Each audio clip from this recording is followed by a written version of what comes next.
porn is something I always wanted to do when I was a kid. Like, I was like, you can have sex with the hottest people in the world and get paid for it? Like, what are you talking about? Like, Right. that's an actual thing you can do, but it didn't seem realistic. I didn't think that that was an actual way to do it. But Yeah. I met some people who are in the industry, and so I was seeing them do it, and I was like, oh, well, like you can do it. There's like different ways to sort of get into it and get out of it. And during COVID, I'm polyamorous, and so I had like a bunch of partners. I had 5 partners like going into COVID, came out with one, But Yeah. so I was just like taking nudes, and we were just like sexting each other and shit. And I was like, man, I got all this content. I can just put it online and see what happens, Yeah. So I started doing that, and that was like I think April 2021 of just like the worst grainy dick pics you've ever seen in your life. Oh, Like no yeah. lighting. And Yeah. like right here, I'm like, oh, let me make sure that the lights are right, make sure that there's no shadow. And back then it was just like, I got a dick if you want to see it, Yo, Yeah. legit though, like how many times have you like taken a nude or a pic for someone and legit it takes like 400 pics to get the one you Yeah. want. You're like, well now. Yeah, there's the yeah. science to dick pics. Yes, now. Yeah, and apparently there was actually what was it? It was like rate my dick pic, and this was when I was still in journalism, if I recall. Maybe I was a lawyer, I don't remember. But it was like there was this journalist, kind of like cultural critic, and she made a website called like Rate My Dick Pic, and they would actually just go in and be like, lighting was awful, composition was awful, and I was like, oh, there's actual levels to this shit. Well, So I think yeah. mine are pretty decent. Yeah. Yeah. You can go to my OnlyFans. No, but so I had a bunch of content, and I was like, putting it out there to see, what stuck. And then, yeah, it was basically just about like finding people to work with. And I think once that ball started rolling, of like, okay, I've worked with her, like, this girl I know, and you're cool, so like, why don't you work with her? And just kind of like building that up until, yeah, my first year in the industry, I got a nomination for Male Porn Star of the Year. Cisgender male porn star of the year at the Transgender Erotica Award Tees. So I didn't win. I lost to a guy named Chris Epic, who honestly that motherfucker deserved it. That fool's putting in work. Like I'd see this motherfucker all up and down my timeline. So shout out Chris Epic. And then this year got nominated for 3 Fleshbot Awards so far. The Tees, XBiz, and AVN haven't come out with nominations, but I imagine I'll get a few. Nice, dude. There. So yeah.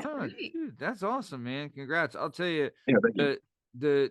I think we all know like the content creation game, people really have like the wrong idea about how this shit works. Where it's like they think like, all right, I'm gonna take one pic or make one video, I'm gonna put it out there, and then bam, I'm a famous person.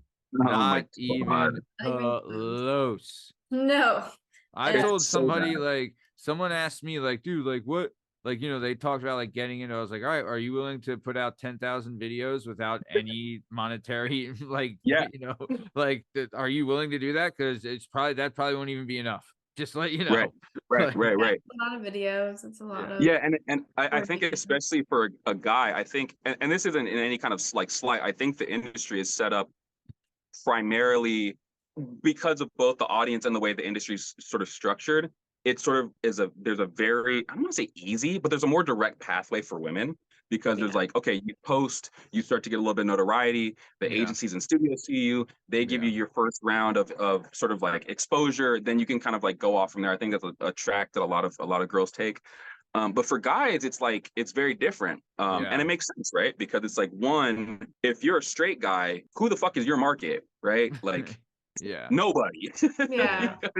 No. Like the straight dudes want to talk to the girl.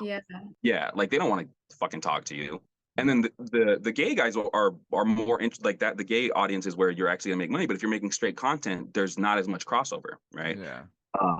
And so I think a lot of things that people don't understand, especially males, is like, if you want to make money, you have to do, it has to be a lot of solo stuff, and there has to be content that's engaging to a gay audience. It's not just like naked pictures that you would send to your girlfriend or whatever.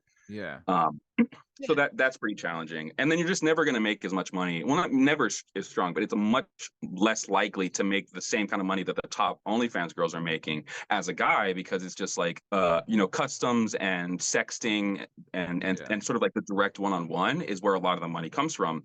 And so there's just a much bigger audience of straight male porn consumers than gay male porn consumers, right? It's just like numbers wise. So it's hard to get that scale.